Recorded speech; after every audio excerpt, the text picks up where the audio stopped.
찬송가 492장이겠습니다. 잠시 세상에 내가 살면서 주께 영광 돌리겠습니다.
신앙 고백하시겠습니다. 전능하사 천지를 만드신 하나님 아버지를 내가 믿사오며 그 위아들 우리 주 예수 그리스도를 믿사오니 이는 성령으로 잉태하사 동정녀 마리아에게 나시고 본디오 빌라도에게 고난을 받으사 십자가에 못 박혀 죽으시고 장사한 지 사흘 만에 죽은 자 가운데서 다시 살아나시며 하늘에 오르사 전능하신 하나님 우편에 앉아 계시다가 저희로서 산자와 죽은 자를 심판하러 오시리라. 성령을 믿사오며 거룩한 공예와 성도가 수교동하는 것과 죄를 사하여 주시는 것과 몸이 다시 사는 것과 영원히 사는 것을 믿사옵나이다. 아멘. 이제 아들들아 내 말을 듣고 내 입의 말에 주의하라. 내 마음이 음료의 길로 치우치지 말며 그 길에 미혹되지 말지어다.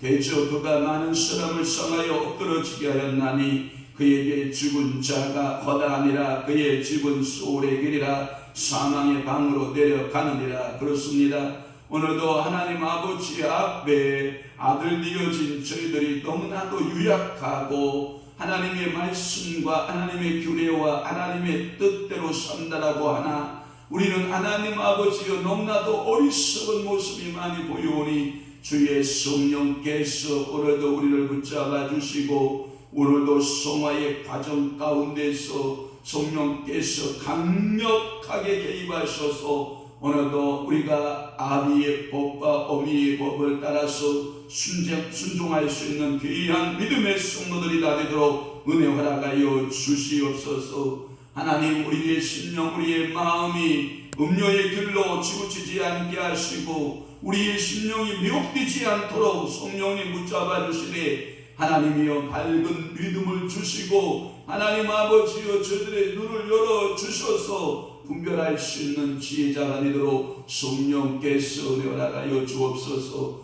오늘은 또한 성금요일 하나님 아버지여 사랑하는 귀한 성도들 이 새벽부터 저녁 예배까지 주의 성삼위 하나님께서 저들을 붙들어 주옵시고 강건하게 하옵시며 저들의 마음의 소원을 온전히 응답하여 주옵소서. 오늘도 말씀대로 살고 그 말씀을 실천하는 믿음의 성도들 다 되도록 은혜 베풀어 주옵소서. 이 새벽에도 사랑하는 성도들의 모든 기도 제목마다 우리 주께 상달리고 우리 주님의 하늘 모자로 움직일 수 있는 기도의 용사들 다 되도록 성령님 붙들어 주옵소서. 예수 그리스도의 이름으로 축복하며 기도하옵나이다. 아멘. 하나님의 말씀 묵상하겠습니다.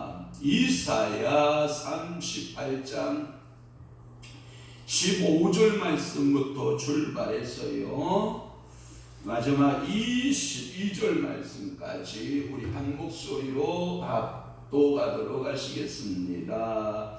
15절부터 출발합니다. 시작. 주께서 내게 말씀하시고 또 친히 이루셨사오니 내가 무슨 말씀을 하오리까. 내 영혼의 고통으로 말미암아 내가 종신토록 방황하리이다. 주여 사람이 사는 곳이 이에 있고 내 심령의 생명도 온전히 거기에 있사오니 원하건대 나를 치료하시며 나를 살려 주옵소서. 보옵소서. 내게 큰 고통을 도하신 것은 내게 평안을 주려 하십니다.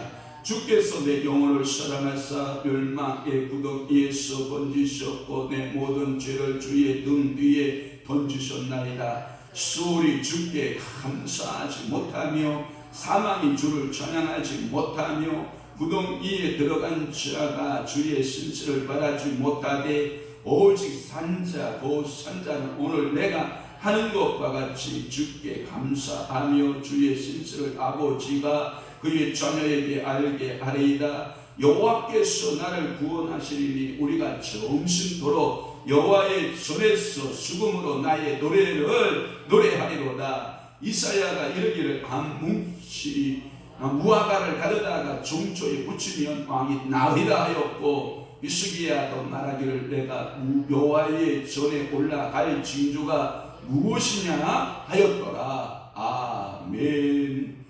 오늘 은혜 받으실 귀한 말씀 제목은 병고침에 대한 감사라고 하는 말씀으로 은혜를 받습니다. 병고침에 대한 뭐다? 감사. 그 감사가 뭘로 나타난다? 시로 나타난다. 시. 그래서 하나님을 시는 대부분 뭘로 되어 있냐면 찬양으로 되어 있지 않나요? 그래서 감사의 비결이 뭐냐? 찬양하는 것이다. 할렐루야.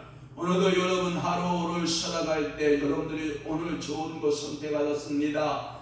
이 하루를 내가 살 때 기도하면서 살겠습니다. 그런데 우리가 첫날에 우리가 눈을 뜨고 찬송가를 부르지 않았습니까? 잠시 세상에 내가 살면서 항상 찬송 부르다가 날이 저물어. 여러분 이 찬양으로 시작한 오늘 하루도 여러분 잠자리에 누울 때도 여러분들이 찬양으로 누우실 수 있는 은혜가 있기를 주님으로 축원합니다. 이 병고침에 대한 최고의 감사가 뭐다? 하나님 아버지 앞에 찬양하는 것이다. 많은 신학자들이 이야기합니다. 성도가 이 땅에서 하나님께 할 수 있는 최고의 선물이 뭐다? 찬양하는 것이다. 죽음 이후에 우리가 하나님 나라 저 하늘나라에 가서 우리가 성도가 할 수 있는 최고의 축복은 또 무엇이냐? 그것도 역시 찬양하는 것이다. 그래서 이 찬양은 지상에서 시작되어서 어디까지 이어지는 것이다? 하나님 나라에까지 이어지는 것이다. 그래서 여러분들은 항상 길을 갈 때든지 또는 여러분들 가정에서 가사 일을 할 때든지 무슨 일을 할 때이든지 여러분들은 찬양이 입에서 내 심령에서 여러분들이 울려나시길 주에서 축원합니다.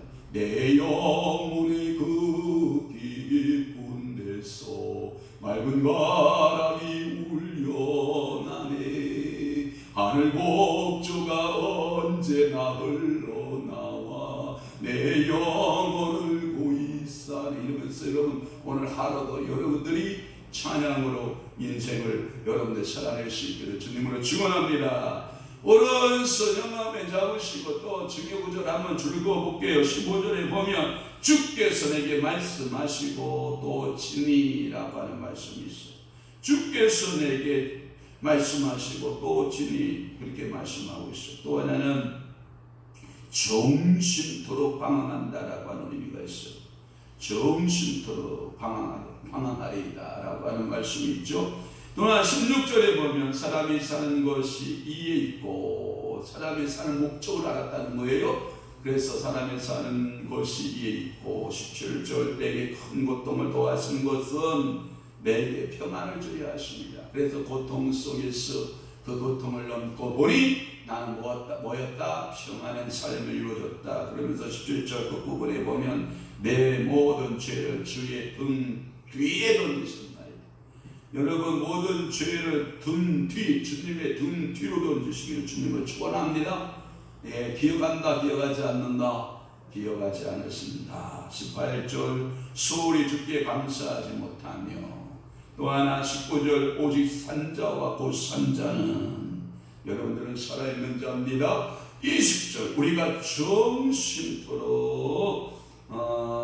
여호와의 손에서 수금으로 나는 결정을 보는 겁니다. 찬양하며 노래하며 살겠습니다 라고 하는 21절에 보면 한 뭉치 무화과 갑니다. 한 뭉치 무화과. 그 다음에 22절에 보면 내가 여호와의 전에 올라갈 징조가 있어요. 내가 여호와의 전에 올라갈 징조라고 하는 말씀. 자 그러면 15절 들어가겠습니다. 주께서 내게 말씀하시고 또 친히 이루셨사오니. 이것은 뭐냐면 히스기야가 하나님 아버지 앞에 간절히 자기 얼굴을 벽을 향하여 두 손을 들고 회개 기도하는 겁니다. 살려주옵소서. 생명이 탄원의 기도를 하고 있는 겁니다. 그 기도에 대해서 먼저 병 고쳐주셨다.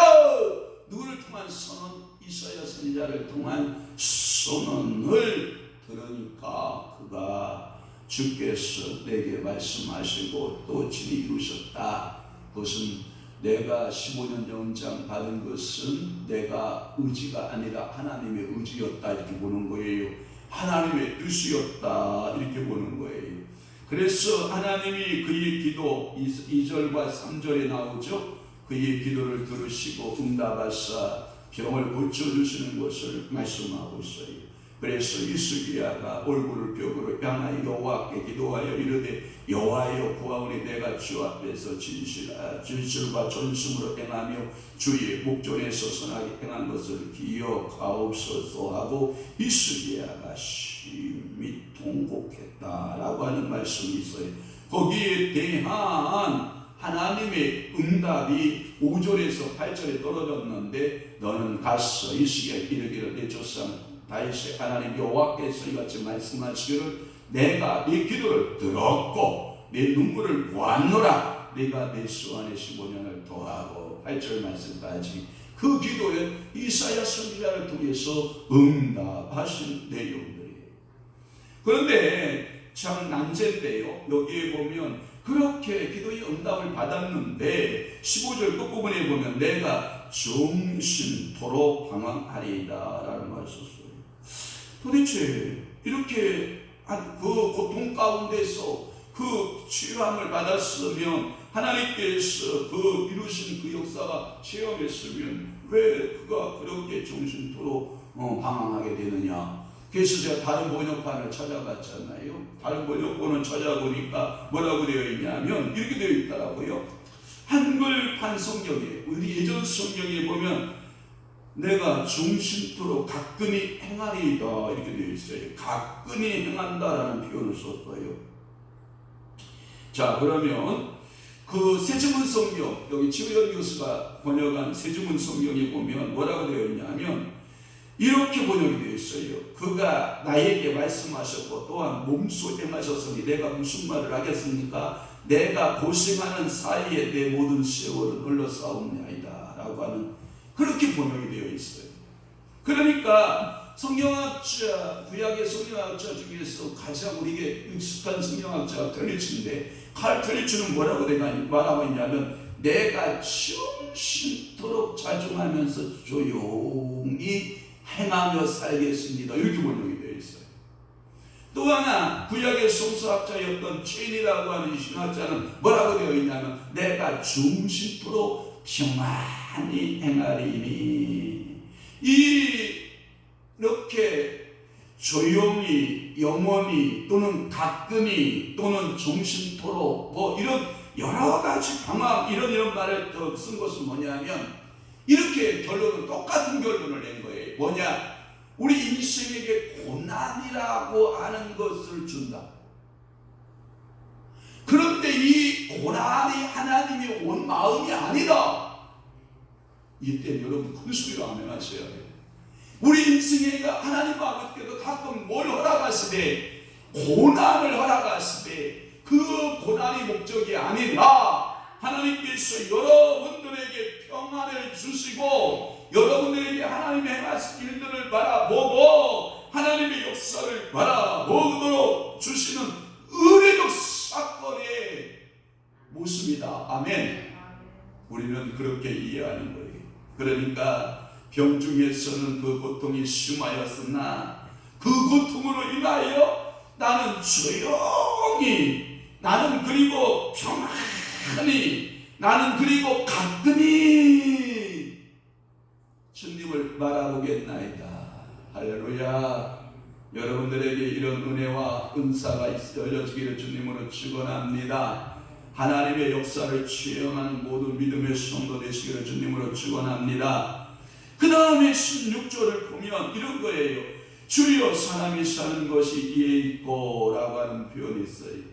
사람의 사는 목적을 이제는 깨달았다는 거예요. 뭘 통해서 깨달았어요?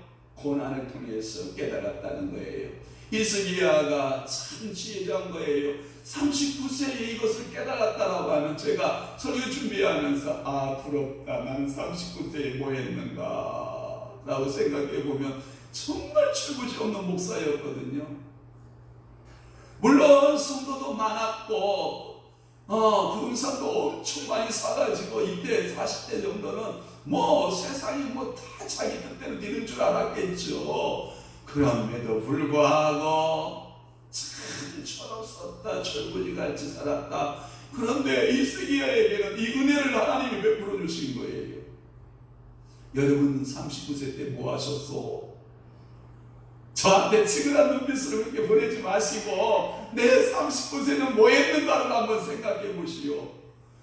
그런데 그때 히스기야는 내 사람이 사는 것이 이했다라고 하는 인생의 목적지를 방향을 알게 되었다라고 하는 거예요. 그래서 주께서 말씀하신 바 자기가 이 복을 받게 되었고 주께서 살려주심으로 말미암아 자신이 산다라고 하는 의미를 깨달았고, 내가 사는 것은 내가 사는 것이 아니라 하나님의 은혜로 산다, 하나님의 축복하심으로 산다, 하나님께서 긍휼하심으로 산다, 하나님께서 나를 불쌍히 여기심으로 산다. 오늘도 하나님의 은혜 아니면, 하나님의 치료 아니면, 하나님의 그 붙들어주심 아니면 나는 살 수 없다.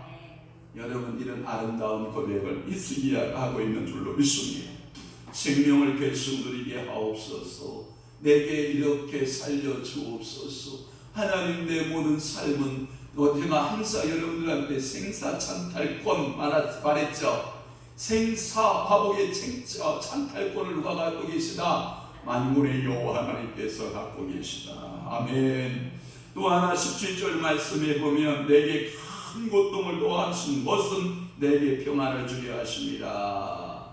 이게 하나님이 뭐라고 그러냐면 하나님의 본심을 알아가는 거예요.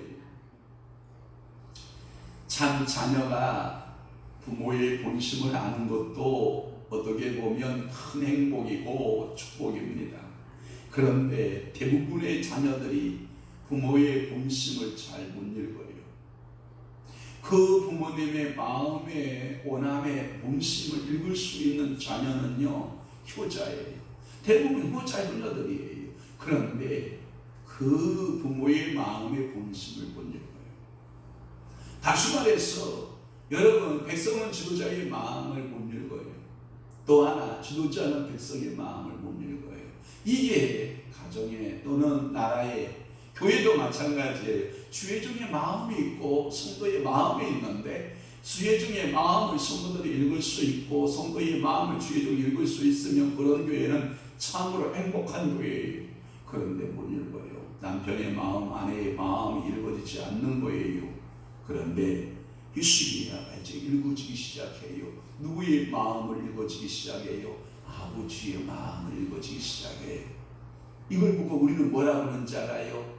성장해 간다 그래요. 이 성장의 단계, 여러분들이 성장의 단계를 겪으면 또 뭔 단계를 겪어야 되냐면 성숙의 단계를 겪어야 되거든요. 그러니까 성장하고 뭐하는 단계? 성숙에 이르는 단계. 그래서 아버지의 마음을 알게 되는 거예요. 없어서 내게 큰 고통을 도와신 것은 내게 평안을 주려 하심이라는 걸 알게 돼요. 그래서 아까도 내가 방황하게 된 것은, 가끔이 행하게 된 것은, 조용히 평안히 행하게 된 것은 내가 큰 고통을 이겼기 때문에, 그 고통을 주께서 견디어 내게 하셨기 때문에 이렇게 말씀하시는 거예요. 그러면서 주께서 내 영혼을 사랑하사 멸망의 구덩이에서 뭐 하셨고 건지셨고 내 모든 죄를 주의 등 뒤에 던지셨나이다라고 하는 이 17절 말씀이 내게 은혜가 되는 거예요. 고난의 의의를 깨달았다는 거예요. 그래서 고통을 도와준 의미를 이제는 깨닫고, 그리고 그 고통 속에서 내가 범하고 있는 죄를 다 회개하게 되고 인간의 나약함을 절감하면서 하나님께 전적으로 의지하게 되며 그 결과 주의 사유와 고치심을 받아 큰 은혜를 받게 되었다라고 하는 거예요. 그래서 시편 94편 12절, 119편 7절, 잠언서 3장 2절, 이스기야 12장, 히브리서 12장 5절에서 11절, 여기 말씀에 보면 전부 인간성이 나약함을 깨닫게 하시는 구절들이에요. 그러면서 나의 모든 죄를 주의 등 뒤에 던지셨나이다. 이 말은 뭐냐면 다시는 너희를 죄로 보이지 않겠다, 죄인으로 보지 않겠다, 너의 죄를 내 앞에 놓고 너를 보지 않겠다, 이런 말씀이. 이스기야 왕은 중병에서 그의 죄를 깨닫고 주께 고백했을 것이고 주의 사유하신 내가 너의 모든 죄를 용서하였노라라고 하는 말씀의 표현이 뭐다? 너희의 모든 죄를 주의 등 뒤로 완전히 던져버린 그 상황을 말하고 있는 거예요. 다시는 죄가 보이지 않는다, 기억도 되지 않는다. 그래서 1장 18절, 10편 25편 7절, 79편 8절에 보면 이 죄를 완전히 던져버린 것을 말해요. 어느덧 여러분들을 바라볼 때 죄인의 모습으로 바라보지 않아요. 하나님의 자녀의 눈동자로 우리 여호와 하나님께서 보시는 줄 믿습니다. 또 하나 18절 말씀, 수월이 주께 감사하지 못하며, 이것은 수월이라고 하는 말은 한글판 성경에 보니까 음부가 주께 살해하지 못하며, 음부는 주께 살해하지 못한다. 이 말은 뭐냐면 그 살해라고 하는 말은 어떤 감사의 표현 이런 거거든요. 어제도 우리 무교 영성 집회하면서 여러분들이 헌금을 또 여러 감사함으로 여러분들이 재정적 지출을 해주셔서 그것을 잘 모아서 오신 목사님들의 교통비로 사례비로 이게 지출할 수 있으니까 얼마나 행복해요. 너무나도 감사하죠. 살해하다 이런 말은 뭐냐면 이 음부가 주께 살해하지 못한다. 음부는 감사의 표현을 주께 할 수 있다 없다? 없다. 스올은 주께 감사한다 못한다? 못한다. 사망이 어떻게 감사해요? 감사하지 못해요. 감사할 수 없어요. 또 하나, 사망은 주를 찬양한다 못한다? 찬양할 수 없다. 사망이 어떻게 주를 찬양해요? 구덩이에 들어간 자가 주의 신실을 바라지 못하되, 이 말은 뭐냐면 그 고통 가운데 빠져있는 사람들은 하나님의 신실하시, 하나님 왜 그러세요? 나 당황하고 있어요. 하나님에 대한 의심과 불안만 생기지. 그러나 이제 여기서는 질병에서 구원, 나는 감사다, 그 속에서 나타난다라고 하는 것을 말씀하고 있는 거예요. 본 구절의 의미는 정죄를 받고 음부에 내려간 자는 주를 찬양할 수 없다, 이렇게 해석하는 거예요. 또 하나는 뭐냐면 죽으면 죽게 찬송하지 못한다, 이렇게 해석하는 거예요. 그러니까 경건한 이 시기의 왕에게 있어서 생애의 목적은 오직 쉬지 않고 나는 주를 영원히 찬양하겠습니다. 이게 종교개혁자 칼빈의 해석이에요. 히스기야가 음부에서 나오고 사망에서 나오고 구덩이에서 나오니까 그는 이제 목적을 아는 거예요. 왜 하나님이 나를 음부와 사망과 수월에서, 저 구덩이에서 나를 왜 건졌는가? 나로 하여금 무엇을 분비하려고 찬양을 여호와 하나님께 분비하기 위해서 행하신 하나님의 일인 것을 깨닫는 거예요. 19절에 보니까 오직 산자, 곧 산자는 주께 감사하고 찬양할 수 있다라고 하는 말이에요. 산자만이 주는 특권이라는 거예요. 19절에 이 산자들에게 주시는 은총이라는 거예요.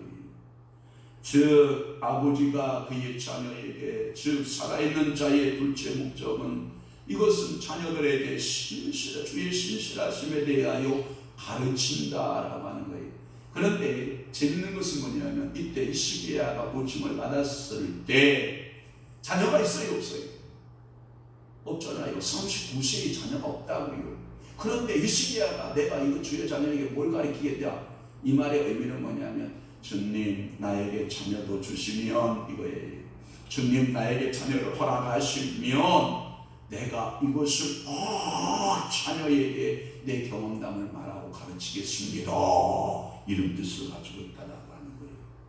그러니까 히스기야는 지금 현재 자녀는 없지만 자녀에게 부모가 어떻게 행하여야 될 도리는 알고 있다, 모르고 있다? 알고 있다. 그런데 여러분들은 자녀가 있으면서도 불구하고 자녀가 행하여야 할 도리를 가르치지 않는다 그러면 그건 부모님 도리를 하는 거예요, 못하는 거예요?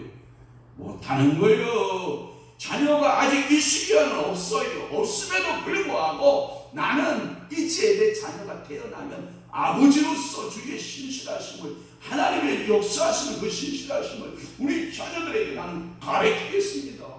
아멘. 영광 돌립시다. 특히 여자의 입은 남편을 만들어요. 여러분들의 남편을 격려하고 남편을 위로하고 남편을 칭찬하잖아요. 그럼 여러분 남편들이 나와서 어깨를 펴고 살아요. 아멘. 또 하나, 여자의 아내, 엄마의 입은, 여자의 그 입은 누구를 만들 수 있냐면 여러분들의 자녀를 만들어가요. 여러분들의 자녀 앞에서 우리 목사님 영역 있고, 우리 목사님 기도 많이 하시고, 우리 목사님 말씀 좋고, 우리 목사님 하고 이렇게 더욱 띄우잖아요. 그러면 여러분들의 자녀들이 목사를 존경해요. 그런데 여러분들 자녀들 앞에서 목사의 힘을 듣기 시작해요. 우리 목사님 오늘 설교 왜 그런다냐? 왜 우리 목사님 설교가 왜 그런지 모르겠다. 왜 우리 목사님 그런지 모르겠어 하면 여러분들의 자녀가 신속히 교회를 떠나가요.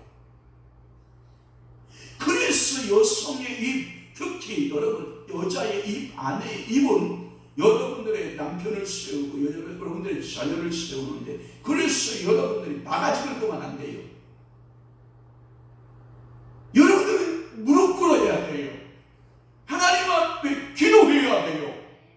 그래야 여러분들의 공동체가 성장해요. 여러분들의 입은 여러분들의 남편을 만들어요. 여러분들의 입은 여러분들의 자녀를 만들어요.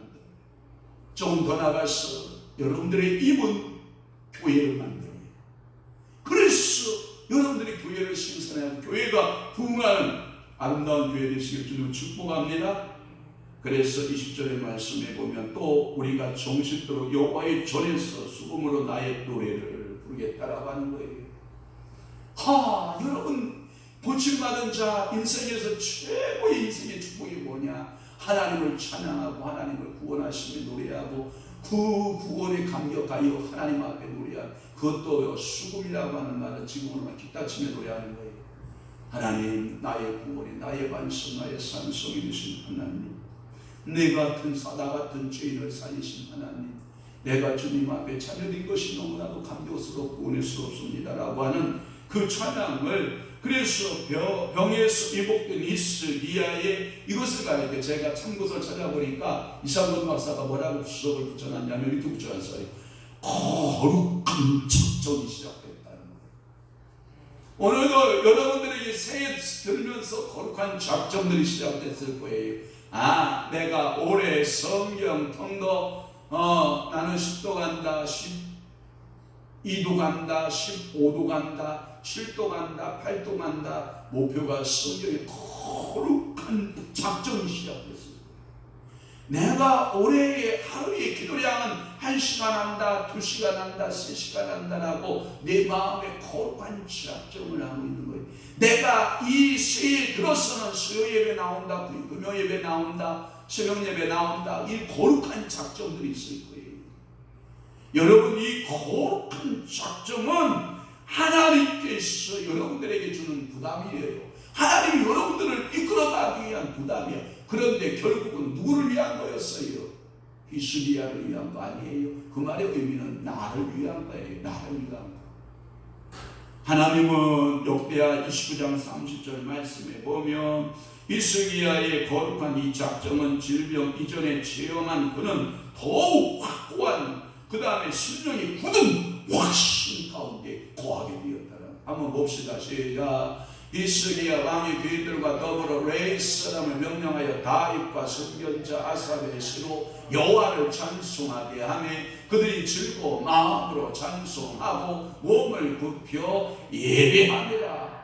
그러니까 찬양대를 세우고 하나님을 찬송하는 데 최선을 다하는 거야. 하나님을 높이는데. 아멘.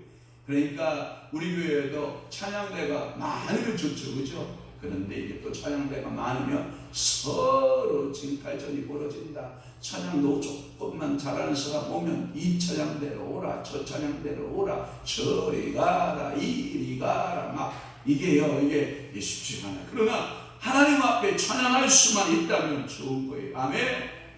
그래서 21절에 보면 무화과 한 뭉치를 가져다가 종초에 붙여라. 헬리치의 구약학자에 의하면 요란디아 20장 7절에 비추어 보면 그 의견이 더욱 무게가 되는 게 뭐냐면, 실질적으로 이 무화과 열매가 치료에 효과가 있음이 증명되고 있다라고 하는 거예요. 그래서 지금도 중동에서 아픈 사람이 있으면 이 무화과에 갖다가 정초에 붙여서 그 치료를 지금도 하고 있다라고 하는 거예요. 사용되고 있는 거예요. 그러니까 이 히스기야의 병은 여러분들이 중요한 게 하나가 뭐냐면 이걸 놓치면 안 돼요. 무화과가 고쳤다 이렇게 보면 안 돼요. 뭐가 고친 거예요? 하나님의 능력이 고친 거예요. 어떤 사람은 야 무화과가 고쳤단다, 히스기야 병은 무화과가 고쳤다 이렇게 하면 그것은 뭐예요? 표면적인 하나님의 역사만 본 거예요. 아니에요. 하나님이 고치신 거예요. 믿습니까? 옛날에 용산에 밀가루 반죽을 하고 밀가루 반죽을 통해서 많은 명자를 고쳤던 권사님 한 분이 계셔요. 여러분 잘 아실 거예요. 현신의 권사님이라고. 여러분 밀가루가 사람을 고쳤을까요? 아니에요. 밀가루가 피부의 환부를 여러분 중화시키는 기능을 한다고 그래요? 그렇지만 밀가루가 고친 것이 아니라 하나님께서 그 밀가루 고치는 그 마음을 보시고 하나님이 고쳐주신 줄로 믿습니다. 어딘가 가면 저쪽에 포천 어느 쪽에 가면 김계왕 원장이라고 이단으로 정죄가 돼서 좀 그렇긴 안타깝긴 하지만 그 환부를 손톱으로 확 뜯어서 피를 내고, 그런데 희한하게 고침을 받아요. 그 암덩어리도 고침을 받아요. 희한한 사건이 나타나긴 해요. 그러면 성격으로 그가 긁어 뜯었기 때문에 고침받은 거냐? 저는 그렇게 보지 않아요. 하나님께서 역사하시니까 하나님이 고쳐주시는 거라고 저는 그렇게 믿는 목사예요. 사랑하는 성도 여러분, 그러면 목사가 안수에서 고치면 목사가 고친 거예요? 안수가 고친 거예요? 아니에요. 하나님이 고쳐준 거예요. 오늘 여러분들 그런 의식을 갖게 해봐요. 무화과가 고친 것이 아니라 무화과를 통해서 하나님이 역사하신 그 은혜의 방편에 불과하다. 무화과는 은혜의 방편이다. 현실의 권사도 뭐다? 은혜의 방편이다. 또 하나 어떤 기적과 이적과 표적을 행하는 어떤 누구도 하나님이 쓰는 뭐에 불과하다? 은혜의 방편에 불과하다. 오늘 설교하고 있는 왕 목사도 은혜의 방편으로 쓰고 있는 것이다. 아멘. 그렇게 이해할 수 있는 성도 되시기를 바랍니다. 성경의 기적들 중에 이런 방편이 된 경우가 굉장히 많은데 몇 가지 실례를 제가 소개해 보면 열왕기상 17장 21절에 보니까 엘리야와 사로가 과거 아들의 관계 속에서 그 아들이 죽었다고요. 그런데 가서 엘리야를 은혜의 방편으로 해서 그 아들을 살려내고 건져내는 역사가 있어요. 아멘. 또 하나 열왕기하 4장 34절에 보면 엘리야의 수제자였던 엘리사도 수넴 여인의 아들을 살려내는 기적과 은혜가 있어요. 은혜의 방편을 엘리사를 사용한 줄 믿습니다. 또 하나 열왕기하 5장 14절에 보면 엘리사 앞에 찾아온 나아만이 문둥병으로 갖고 있었을 때 이 엘리사의 은혜 방편으로 쓴 것 또한 무엇을 은혜 방편으로 쓰냐면 요단강 물에 가서 몇 번 씻으시오 7번 씻으시오. 요단강을 은혜의 방편으로 쓴 줄로 믿습니다. 그러면 모든 성경에 이런 말씀이 있잖아요. 그때 당시에 문둥병자가 얼마나 많았느냐. 그러나 은혜를 경험했던 사람은 나만 하나뿐이지 않느냐라는 성경 말씀 있잖아요. 사랑하는 성도 여러분, 이렇게 엘리사를 은혜의 방편으로, 엘리야를 은혜의 방편으로, 그리고 하나님께서 제 종의 눈과 코와 입과 귀와 여러분 제가 사용하고 있는 지금 성대와 여러분들 모든 것을 하나님께서 은혜의 방편으로 쓰실 수 있다, 이렇게 보시면 돼요. 그럼 여러분들은 여러분들의 신앙의 여러분들 주변의 사람들에게 여러분들의 모습, 여러분들의 웃는 모습, 여러분들의 걷는 모습, 여러분들의 머리 모습, 여러분들의 옷 입는 모습 하나하나가 주변 사람들에게 은혜의 방편 되시기를 축원합니다. 또 하나 마가복음 7장 33절에 보면 귀먹고 말없는 사람을 고치시는 예수님 모습을 보잖아요.